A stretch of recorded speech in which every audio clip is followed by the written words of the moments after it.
और जैसा कि हमने आपसे वादा किया था, बजट स्पेशल से जुड़ी कोई भी खबर, कोई भी तस्वीर आपसे छूटेगी नहीं। आपको बता दें, वित्त मंत्री निर्मला सीतारमण अपने घर से निकल चुके हैं। वही तस्वीरें दिखाने का आपको वक्त भी आ गया है, क्योंकि हर किसी की निगाहें आज इसी बात पर टिकी हैं कि वो आम आदमी के लिए, हमारे लिए, आपके लिए और समाज के सभी वर्गों के लिए किस तरह की रियायतें वो लेकर आती है।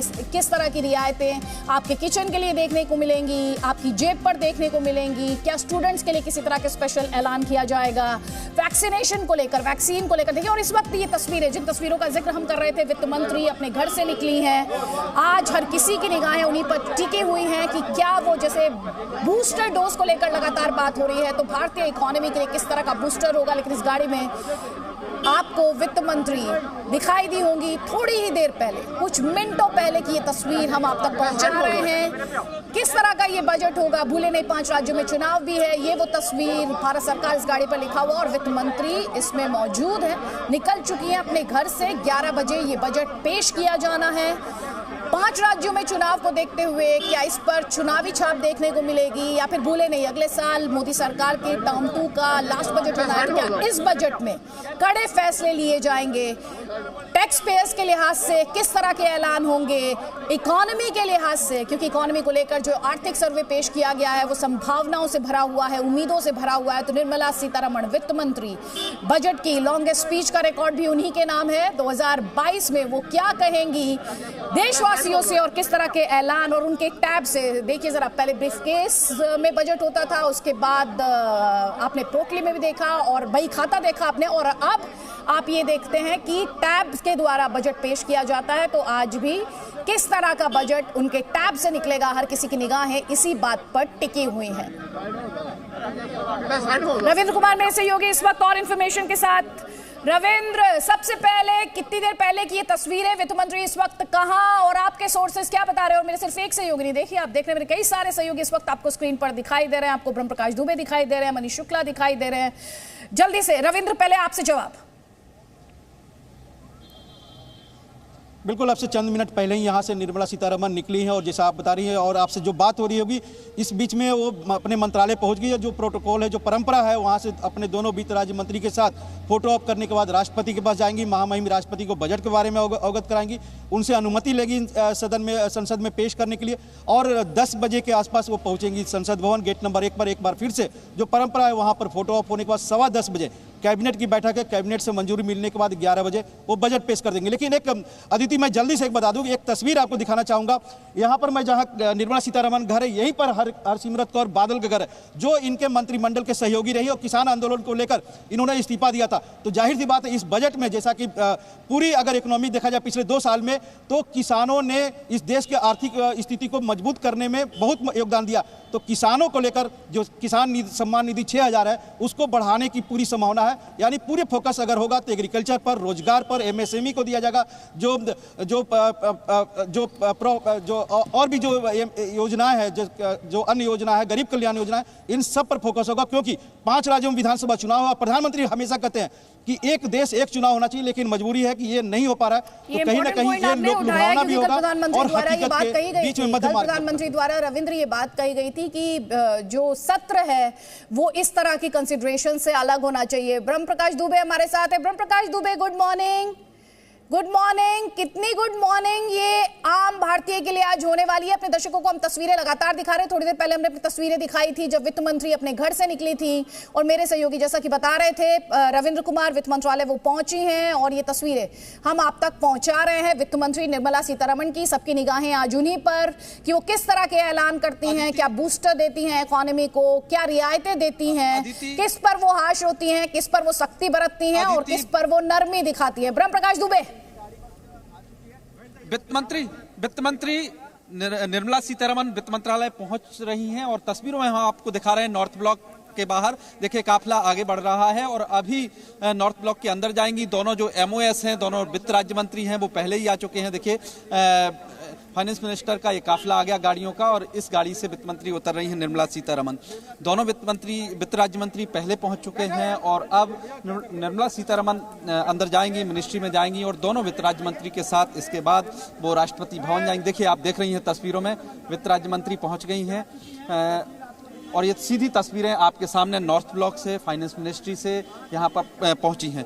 कुछ ही मिनटों बाद यहाँ से वो दोनों जो वित्त राज्य मंत्री हैं उनके साथ रवाना होंगी और इसके बाद राष्ट्रपति भवन में जाएंगी। वहाँ पर जो औपचारिकता होती है परमिशन लेने की, बजट पेश करने के लिए, वो परमिशन लेंगी और इसके बाद सीधे पार्लियामेंट संसद भवन जाएंगी। वहाँ पर कैबिनेट की जो बैठक है उसमें मंजूरी के बाद 11 बजे बजट पेश किया जाएगा। सीधी तस्वीरें और कुछ ही मिनटों में हम दिखाएंगे कि वहाँ से कैसे जो हर बार देखते हैं आप, पहले एक परंपरा रही कि सूटकेस दिखाई देता था, लेकिन पिछली बार परंपरा को बदला और वित्त राज्य मंत्री एक अलग अंदाज में सामने आई थी। और आज भी हम आपको तस्वीरें दिखाएंगे अदिति के आज क्या कुछ बजट में होने वाला है। देखिए देश भर को उम्मीदें हैं क्योंकि बजट का असर सभी पर पड़ता है। ये माना जा रहा है कि किसानों को लेकर भी बड़ा ऐलान हो सकता है इस बजट में। और देखिए 2-3 महत्वपूर्ण योजनाएं हैं जो साल 2022 में खत्म हो रही हैं, तो उनको लेकर भी ऐलान होगा इस बजट में, जिसके पूरे चांसेस हैं कि उन योजनाओं को आगे बढ़ाया जाए क्योंकि बीते 2 साल से कोरोना के चलते इन योजनाओं पर असर पड़ा है। जो बड़ी योजनाएं थी, जो केंद्र सरकार की महत्वाकांक्षी योजनाएं थी, जिसमें प्रधानमंत्री आवास योजनाएं हैं और इसी तरह की जो 2 और योजनाएं किसानों की रहने वाली हैं। और अपने आप में बजट की जर्नी, बजट के सफर की बात की जाए तो आप जानते हैं पहले वित्त मंत्री ब्रीफकेस में लेकर आते थे, फिर हमने बही खाता देखा और अब हम पेपरलेस बजट के तौर पर जब बात करते हैं तो टैब दिखाई देता है। मनीष शुक्ला हमारे साथ हैं।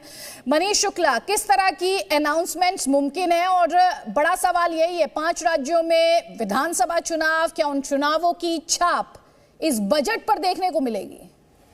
देखिए अदिति, आज का दिन निर्मला सीतारमण के लिए और देश के लिए काफ़ी इम्पॉर्टेंट है। जो सबसे बड़ी बात है कि हम 2 साल से हमने देखा कि किस तरीके से कोरोना महामारी से पूरी दुनिया जूझी, भारत उसका बड़ा शिकार रहा और इसकी वजह से हमारी इकोनॉमी पर खासा असर पड़ा। कई जो गरीब लोग हैं उनके ऊपर असर पड़ा। कई छोटे जो सेक्टर्स थे, इंडस्ट्री थी, वो या तो बंद हो गई या फिर उनकी हालत काफ़ी ख़राब रही। तो ये एक उम्मीद का अपने दर्शकों को एक बार फिर से बता देते हैं, इस वक्त जो तस्वीरें, एक बार फिर से वो तस्वीरें स्क्रीन पर ले आए। थोड़ी देर पहले हमने आपको तस्वीर दिखाई थी जब निर्मला सीतारमण अपने घर से निकली थी वित्त मंत्री, और इस वक्त जो तस्वीर आप थोड़ी देर पहले देख रहे थे, अभी जो आप तस्वीरें देख रहे हैं लाइव तस्वीरें हैं। फाइनेंस मिनिस्ट्री से तस्वीरें हैं, वित्त मंत्रालय से तस्वीरें हैं जहां पर वित्त मंत्री निर्मला सीतारमण मौजूद हैं और एमओएस पंकज चौधरी और भगवत कराड़ भी मिनिस्ट्री में ही मौजूद है। और एक और तस्वीर जो भी आपने देखी जिसमें आपने वित्त मंत्री को देखा, वो तब की तस्वीर है जब वो वित्त मंत्रालय पहुंची थी और ऑफिस एंटर करते हुए उनकी ये तस्वीर हमने आपको दिखाई है। मनीष, देखिए ये वो तस्वीर जिसका मैं जिक्र कर रही हूँ। पहुंची है वित्त मंत्री, वित्त मंत्रालय, निर्मला सीतारमण। वहां पर वित्त मंत्रालय की बात करें तो एमओएस पंकज चौधरी और भगवत कराड़ वहीं पर मौजूद है मिनिस्ट्री में। मेरे भी कई सहयोगी लगातार हमारे साथ मौजूद हैं, पल पल की इंफॉर्मेशन और तस्वीर आप तक पहुंचा रहे हैं। मनीष शुक्ला, जल्दी से आप अपनी बात पूरी कर ले, जल्दी से। जी हाँ, बिल्कुल। देखिए निर्मला सीतारमण थोड़ी देर में जैसा कि राष्ट्रपति भवन निकलेंगे मंजूरी के लिए, लेकिन अगर हम बजट की बात करें तो ये साल उम्मीदों का साल है क्योंकि हमने देखा कुछ दिनों पहले तक अभी भी कई देश में कई राज्य हैं जहाँ पे ओमिक्रॉन या जो कोरोना का जो वेरिएंट्स है उसको लेकर के अभी केसेस आ रहे हैं, लेकिन लोग उम्मीद कर रहे हैं कि ये दौर अब निकलने वाला है और इकोनॉमी में बूम करने वाला है। आपने सर्वे देखा कल जिस तरीके से सरकार ने पेश किया कि 9.2 एक्सपेक्टेशंस है कि हमारा बजट जो हमारा जो इकोनॉमी है काफ़ी स्ट्रांग होगी और पूरी दुनिया भारत को देख रही है कि किस तरीके से ऐसे दौर में जब मंदी का माहौल छाया हुआ है भारतीय अर्थव्यवस्था कितना मजबूती से बाहर निकलती है। जाहिर तौर पर आपने बात किया, इलेक्शन का टाइम है, 5 राज्यों में इलेक्शन है, सरकार सभी को संतुष्ट करना चाहेगी, खासतौर पर किसानों को लेकर के कुछ स्कीम की बात है। लेकिन यहाँ पर जो गवर्नमेंट सेक्टर जुड़े लोग हैं, जो प्राइवेट सेक्टर जुड़े लोग हैं, उनको भी काफ़ी उम्मीदें हैं। जल्दी कमेंट, एक नीलेश शुक्ला कमेंट आपसे चाहती हूँ। Mumbai share market, commercial capital, वहां पर इस बजट को लेकर किस तरह की चर्चा, किस तरह की सुगबुगाहट और किस तरह की एक्सपेक्टेशंस? जल्दी। जी अदिति, आपको बताएं कि देश भर की तरह मुंबई शहर जो देश की आर्थिक राजधानी कही जाती है, वहां भी बजट को लेकर काफी ज्यादा उत्साह है। इस वक्त हम मौजूद हैं मुंबई के सबसे बिजी स्टेशनों में से एक, यानी कि छत्रपति शिवाजी महाराज इंटरनेशनल जो स्टेशन है वहां से मौजूद है, जहां पर जो हजारों और लाखों की संख्या में जो ट्रैवलर्स हैं वो यहाँ से पास होते हैं। ऐसे में जो उनकी उम्मीदें हैं हम सीधा आपको उन्हीं से बात कर पहुंचाते हैं। सर, आपसे जानना चाहेंगे सबसे पहले, आज हमारा देश का बजट पेश होने वाला है, आप एक आम नागरिक हैं जो रोजाना ट्रेन में ट्रैवल करते हैं, आपकी क्या एक्सपेक्टेशन है इस बजट को लेकर? हमारे एक्सपेक्टेशन इसे तो बहुत है, लेकिन चाहते हैं कि कुछ उसमें पॉइंट बताएं। जैसे कि अभी प्लेटफॉर्म टिकट का प्राइस बहुत ज़्यादा है, उसका प्राइस बहुत कम किया जाए। और दूसरा जो है प्राइस जो है टिकट का नहीं बढ़ना चाहिए, गरीबों पर बहुत मार पड़ता है। इस देश में बेरोजगारी जो है बहुत बढ़ रहा है, और जो स्टूडेंट है उनको किफायती दाम पर टिकट दिया जाए, इक्वल टिकट को लेकर आप कह रहे हैं। सर, आपकी तरफ से जानना चाहेंगे, आप ट्रेन में ट्रैवल करते हैं, अन्य सुविधाएं लेते हैं रेलवे की तरफ से, सरकार की तरफ से, इस बजट को लेकर आपकी क्या उम्मीदें हैं? आपको लग रहा है कि इस बार कुछ खास होगा आम जनता के लिए? खास तो होना चाहिए, लेकिन ये तो घोषणा रेल मंत्री जी करेंगे ना। लेकिन हम लोग जैसे पूरा इंडिया में पॉपुलेशन जितना जिस हिसाब से है उस हिसाब से ट्रेनें नहीं है। मुंबई के तो इतना भीड़ ट्रेन है कि ट्रेन की फ्रीक्वेंसी बढ़ाया जाए, और गर्मी के दिनों में बहुत भीड़ हो जाती है, पॉपुलेशन बहुत ज्यादा 100 करोड़ है, उस हिसाब से गाड़ी की फ्रीक्वेंसी बढ़ाया जाए, भाड़े गाड़ी की फ्रीक्वेंसी बढ़ाई जाए। प्लेटफॉर्म टिकट की बात यहाँ पर लोग कर रहे हैं, लोग अपने लिहाज से अपने अपने हिसाब से अपनी जो जरूरतें हैं वो सबके सामने रख रहे हैं। अंकुर त्यागी हमारे साथ मुजफ्फरनगर से, लगातार सुर्खियों में है सबसे चर्चित सूबा उत्तर प्रदेश चुनाव, किसानों का मामला लगातार राकेश टिकैत का गढ़ वहां पर माना जाता है। अंकुर त्यागी, किसान क्या कह रहे हैं? वित्त मंत्री के टैब से उन्हें क्या चाहिए? अदिति, फिलहाल मैं उस गांव में हूं, सिसौली गांव में, जो खुद यहाँ पे इस पिछले 13 महीने में जो पूरा किसान आंदोलन चला उसका एक केंद्र रहा है, क्योंकि राकेश टिकैत भी इसी गांव से आते हैं और यहीं पर और भी किसान हैं। और चूंकि बजट की बात हो रही है, इलेक्शन यहां पर 10 तारीख को होने वाला है, उससे पहले किसानों की उम्मीदें क्या हैं? आपका शुभ नाम और बतौर किसान उम्मीदें क्या होंगी इस बजट से? मेरा नाम नितिन बालियान है। एज ए किसान मैं आपको बताऊं, हमें बजट से उम्मीद है कि कम से कम अगर ऋण माफ भी ना हो तो कम से कम किसान का जो ऋण है उसका ब्याज माफ होना चाहिए। अच्छा जी, ये ऋण का ब्याज लोन का ब्याज आप, हाँ, जो किसान। भाई साहब, आपकी क्या उम्मीदें हैं? ऋण माफ करे सरकार। अच्छा, हाँ, क्योंकि गुस्सा बहुत था 13 महीने में, हमने देखा था किसान आंदोलन को लेकर इस गांव में भी काफी राजनीति हुई है। नहीं, गुस्सा तो था नहीं, आंदोलन चला रहे थे, आंदोलन का तो मामला वैसे सिसौली में पहले से ही रहा। अच्छा, हाँ, तो अभी आज क्या चाहते हैं? कैसा ऐसा अनाउंसमेंट हो? सिर्फ ऋण ही का ब्याज माफ हो, या कुछ और भी आप प्लान ऐसी चीज हैं जो मांग रहे हैं आप सरकार से? बस किसानों का ऋण ही माफ हो। अच्छा, तो किसानों का ऋण माफ हो, ये आप लगातार सुन रहे हैं। सिसौली गांव, राकेश टिकैत का ये गांव माना जाता है। किसान आंदोलन में राकेश टिकैत की भूमिका, और भूले नहीं चुनाव भी है। शिवांग भी हमारे साथ है। शिवांग, आपके साथ जो लोग हैं, आप जहां पर खड़े हैं वहां पर लोगों की क्या एक्सपेक्टेशंस है वित्त मंत्री से? जी बिल्कुल रहती है। देखिए सर, आप बताइए इस बार के बजट में आप लोगों की क्या एक्सपेक्टेशन है? रसोई को लेकर, सिलेंडर को लेकर क्या एक्सपेक्टेशन? देखिए, मैं सबसे पहले वित्त मंत्री निर्मला सीतारमण जी से मैं बोलूँगा कि गैस के सेक्टर में अच्छे बजट पेश करें, क्योंकि 1100 रुपये का हो रहा है। वो गरीब मजदूर हम सब जितने भी हैं, इस चीज़ को हम लोग झेल नहीं पा रहे हैं।